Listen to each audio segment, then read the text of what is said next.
Okay, all you HR people out there, how often have you heard an employee say, but everyone else is paying more? And you think to yourself, but are they?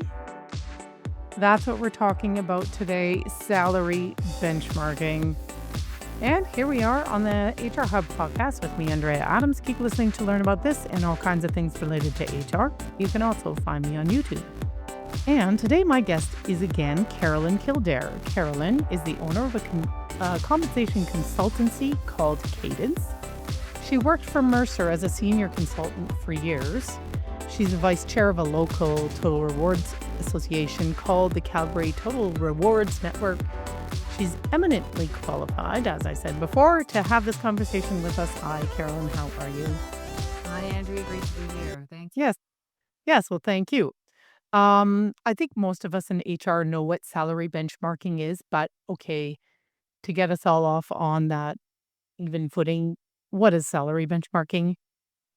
At its most basic form, it's saying, what am I paying and how does that compare to the market? Of course.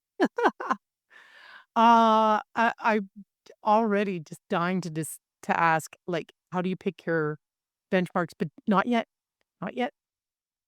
If we are going to do just because we'll get to that, but if we're going to do salary benchmarking, where should we start? What are the steps? So you should start with having your compensation philosophy in place, which has I know, what a surprise. But that's the statement that says, who do we compare ourselves to? Okay. On what data elements are we really concerned about comparing? What are the areas that we need to compare? So, which teams, which business units, which geographies?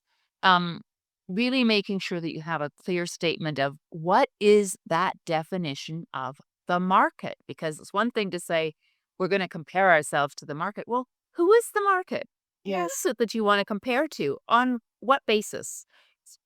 Know what that is first.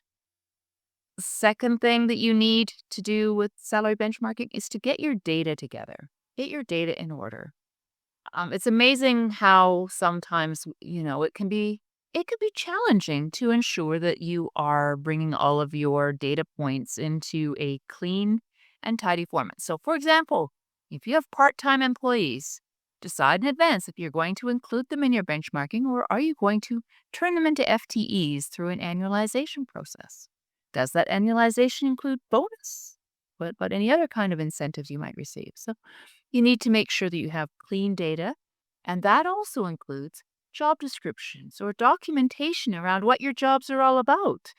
So you've got to have the numbers and you've got to have the descriptions of what the work is that you have by job. Then, once you've got that background work all done, then you can start thinking about where do I get the data on that market that I've already defined as my comparison set? How do I gather that market data and put it together in a way that I can compare my jobs to the market's jobs and see where I stand?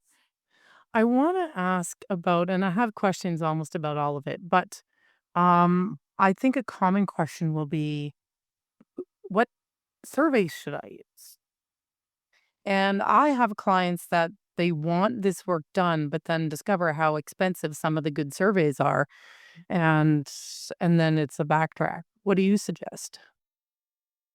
So, anytime that you are making decisions that affect the livelihoods of the people that are in your organization, and the fact that the cost of the survey is a tiny percentage of the overall amount that you spend on compensation against those people every year, it is worth investing in and gathering the best data quality that you can have. So, robust data.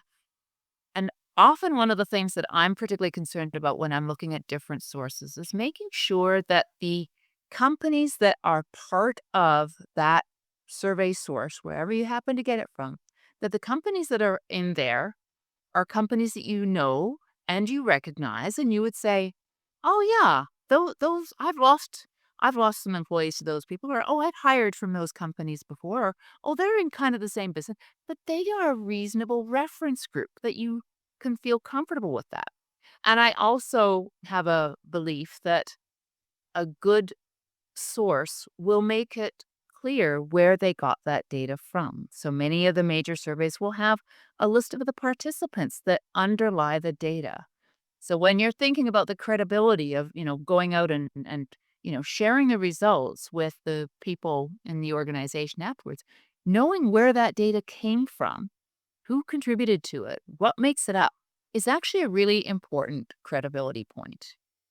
What do you think about some of the free surveys? I know, like, I think Randstad does free surveys. Um, so what do you think about those ones? I look at them. I look at different data sources, and it helps sometimes when you are doing your research to look at as many different reference points as you can. But what it comes down to is the degree to which you feel it's reliable. Do you know who contributed that data? Are you sure that you're comparing apples to apples? Do you have like a time frame on it that you know when the data effective date was? There's lots of things around some of those reference points or those, free sources that they can say, okay, I can type a job name into Google and it'll bring me up a dollar value of what that job is worth. That will be one reference point, but I might not rely on it until I've corroborated against other points of view or other data sources. Because again, you're coming back to this is going to affect the compensation livelihoods of the people that work for you. You're going to make sure you're using good data for making Mhm. important decisions. Okay, quickly. What are some good ones? So, all the big HR consulting firms run a series of compensation surveys. So, Willis Towers Watson, Mercer, LifeWorks, which is now TELUS Health, Normand and Beaudry. There's a number of major organizations that will have different kinds of surveys. Some organizations will have surveys that are targeted at a very specific industry group. So, they're not broadly available, but they're good for this one particular source. So it's worth having a look at different research houses, different HR consulting firms, and checking out on their websites what the different survey markets are. So they might have a survey that's good to financial sector. They might have a survey that does everybody, general benchmark kind of thing. They might have one that's for the high tech sector. They might have one that's for the good for the energy sector. So different organizations will have products or surveys that relate to very specific peer groups or reference groups. Mhm. Okay. What about some of the ones online, like, you see Pay Scale, Green Door? There's a number, like even Indeed, sometimes they have a source of information about the, wage or salary for a position. What do you think about those ones? So again, it comes back to where the data came from and how reliable you think it is. And so places like Glassdoor or some of, if I wanted to go onto the salary calculator on salary.com or something, it Yeah. wants you to enter your own data. So put in my current salary for my job, and then it will let me have a report that tells me what's my job worth across all the. So what somebody else sitting in the same kind of chair that you're sitting in entered at that prompt is what that data is made of. And what people say that they make on an annual basis, they're rounded figures. I'm just going to put in 121.4, whatever it happens to be. It might not correspond exactly to what's on their T4 slip at the end of the year. Yeah. So that's where that data comes from. So again, it comes back to the degree to which you feel it's a reliable source for making decisions. Do you feel it's a reliable source? I look at all data points and corroborate across multiple points of view before making a decision. Okay. Yes, and actually, I laugh, but the consultants I've worked for do the same thing. Yeah, They bring in multiple sources to do their comparison. that's right. I don't Ah, know. When, like, say, for example, there are association surveys where the individual members will provide, participate in it, and then they get a copy of it, and they can take that report and take it into their boss and say, look, this is how much I'm worth, and I was part of it. But again, anytime you're sourcing information from the people who received the paycheck versus from their employer who submitted it anonymous, like without regard to who that individual person was, and aggregates it across multiple different employers doing the same thing, it's not necessarily apples to apples. do you think information from employers is better than information from those like association surveys? Like CPHR, for example, just went through one Yep. and we got the data back and it was interesting. I think they're different methodologies and they provide different kinds of data. So again, it comes down to if I'm going to be looking at an association survey, I'm a member, I want to get a sense of what's happening in the trends in my association, what's happening with my peers. Organizations that participate in the bigger surveys, they are pulling data out of their databases for all employees, regardless of what sector they might be in, and they are only matching in to the survey, submitting for that survey the jobs that they can actually provide good data for to match that survey job. So it won't be everything. So they're different data sources for different purposes, but the data that comes off a central um, HRIS is generally pretty robust from a company point of view. Okay, I'm going to ask some of those questions that I'm sure every HR person out there has heard, but we'll get employees coming into our office and saying, and they'll be, they in this day and age, they don't wave the job ad, but they'll point to something and they'll send us the link and they'll say, look, my position gets paid more. How do you respond to that?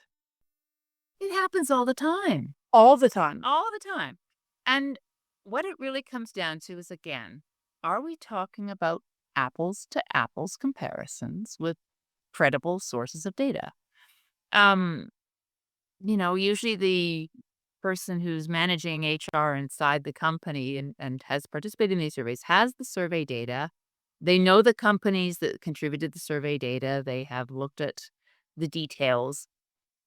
There can be really specific things that lead to differences. So, for example, is this job a junior?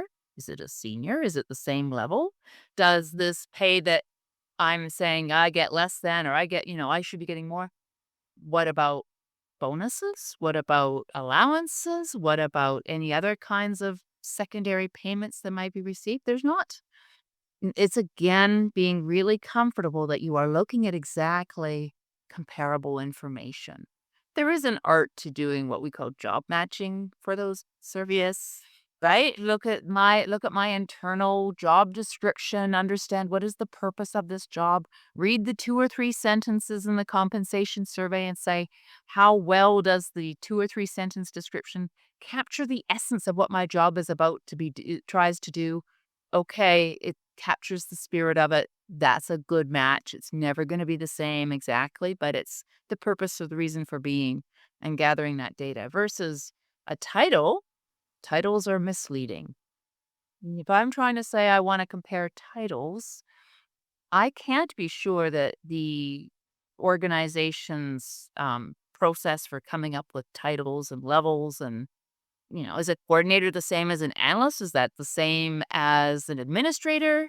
You know, the ways in which titles are used are not consistent. So you can't even be saying, oh, it's a coordinator versus a coordinator.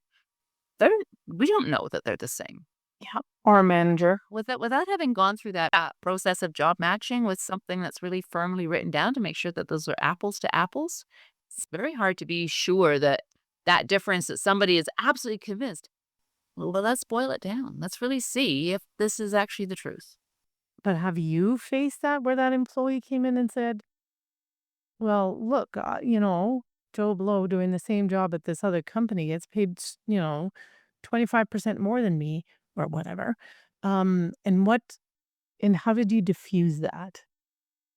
I have presented results of benchmarking analysis to into, town halls and open house forums. And, often organizations will bring in a third party Like an independent consultant Yeah. because the impartiality, the consistency of the process, making sure that you're following the best practices, it helps as a starting point to have a really solid, proven process for doing it as a start. And when it's, well, it's different. Well, I can't answer between Joe and Jim because in any data set, there is going to be a range of values. But the survey results are based on the statistical midpoint or average or whatever that data point is against a whole bunch of different values. And in fact, most of the surveys, they can't publish the data unless they have at least a minimum number of data points to be able to do that against. Even if even if Jim's data was in there, there's no one to ever know because data is not reported for Jim. But across a whole bunch of different organizations that all have an equivalent of Jim, here's what that number works out to being. And over here in the appendix is the list of companies that underpinned that. That's where that came from. Mhm. Well, oftentimes, I think in HR we want to dismiss the employee that does that. I think we have to be careful about that too, about not dismissing it, or you might end up, or at least being knowledgeable about the data and all of that, or you might have an employee walking out the door in the not too distant future. Right. It is, and we have to respect the fact that, as you said before, pay is an intensely personal and important thing, for many employees. It is the reason they come to work. And many people derive satisfaction and pride in having achieved certain levels of compensation, watching their performance and achievements grow over time. It is an external marker of success. So, all these things are kind of signaling, which say we really need to be making sure that we do the research with thoroughness and diligence, consistency and impartiality, using quality sources, and looking at the principles that come out as having broader application. It's not just about Jim. Mhm. Okay. The other thing that often happens is you present your data and people argue with it. They say, that's not my market. That's not my area. You included X company and they're crazy. They are, and they'll argue about your analysis from 10 different angles. Mm. How do you deal with those arguments? At the end of the day, we have, in some cases, limited information to work with. Pay is not something that is easily available, right? It's often very confidential information, especially large, from a wide range of people. So, getting good data is an important aspect, which is where we come back to the reliability of the source. So, you included A and B's. We reused the best quality source reflecting the companies to whom we have lost talent and from whom we hire talent as being our comparator group. We've sourced our data from credible and respectable organizations that do this as a business. They have a vested interest in making sure that their processes are as robust as possible.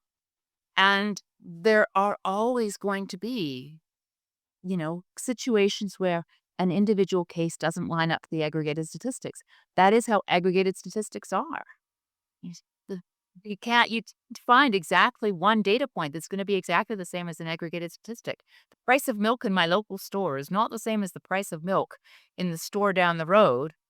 The actual price of that bottle of milk is probably going to be an average of the two. Or if I go around to 10 stores and look at what the price of that bottle of milk is, I'll be averaging it across the 10 stores because I can get an idea from one bottle of milk, but Mhm. there's going to be a different price for that bottle of milk elsewhere. Uh, One other question I have to ask you is around inflation. Oftentimes, we'll have access to an old survey, and it's a great survey. We don't have support to buy it again, the updated version. Where can we find the right inflationary measure to apply to that survey? So it's really important to differentiate between inflation, which is the price of living, cost of living, Yes. and budgets for salaries, which are not typically linked to inflation. In fact, compensation is often what you'd call a lagging indicator. It changes more slowly than inflation because, after all, companies can go and change the pricing of groceries pretty quickly. But things like salaries and benefits and that, they tend to be set on an annual basis or maybe sometimes twice a year, but not that frequently. So they tend not to be as responsive. And organizations typically plan for what their broad based changes for compensation are going to be. So most of the survey houses, companies that do compensation work, will conduct an annual survey that's called compensation planning. And that goes around to companies, their client bases, anybody who wants to participate, and will ask questions like, what is your expected change in salaries for your staff next year? Words to that effect. And by compiling all the results across those clients, and then they're able to say, okay, so the salary increase budgets next year are looking like they're going to be 3.5%. That gives you an idea of what expected salary change is going to be. And all of the organizations conduct those sorts of surveys, usually in the fall, because companies are particularly worried about knowing what budget change is going to be in time for the new financial year. Yeah. When do the salary surveys get published typically? So the data is normally collected in the spring, and the survey results are published usually around August, September. Okay. And then, so you asked an original question around what do I do about a survey that's old? How can I age it? Maybe Yes. Yes. that- There you go. That's a better way of asking my yeah, question. age the data, and it's a common practice to age the data, but there is a caveat, and the caveat is you don't want to age it too far. Yes. Right? Because if you have something that's 5 years old and say we were able to go back and look and say, okay, so the last 5 years, it's been a 3% per year salary increase budget. Well, generally speaking, compensation for organizations does not move in a straight line. It's a market. Some things go up faster, some things go up slower because they're all subject to supply and demand. So if you do a straight line, I'm going to age this 5-year-old data to get it to today's date, you might get values that are not actually reflective of what is the going rate for a given job at the current time. Like, there's usually a situation where you can say you can get away with aging data for 1, maybe 2 years if the markets are very stable.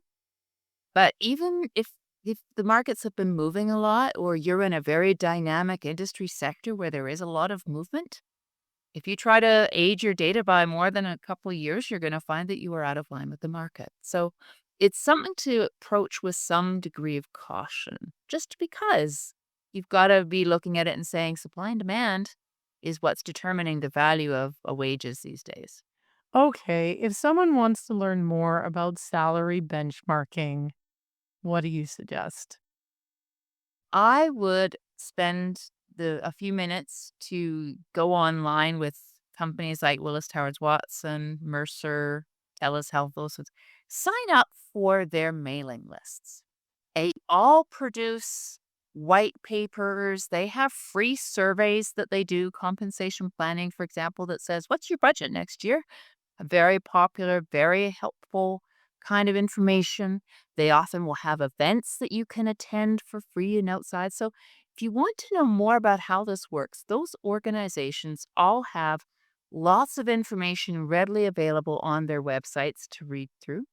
There's also an association called World at Work, which the Calgary Total Rewards Network is an affiliate of World at Work. And World at Work is an international association for the rewards industry. So they have lots of information that talks about salary benchmarking, about peer groups, about compensation philosophy, about incentive plans, all sorts of detailed information available on the World at Work website that is put out by an industry body. Okay. Well, thanks, Carolyn. That was excellent. And clearly, what I'm taking away from that is the importance of having quality data. I guess it's The old adage, garbage in, garbage out.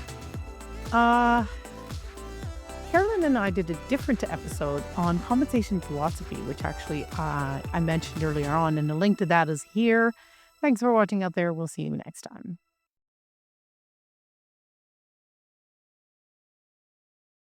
Well, thanks, Carolyn. That was great.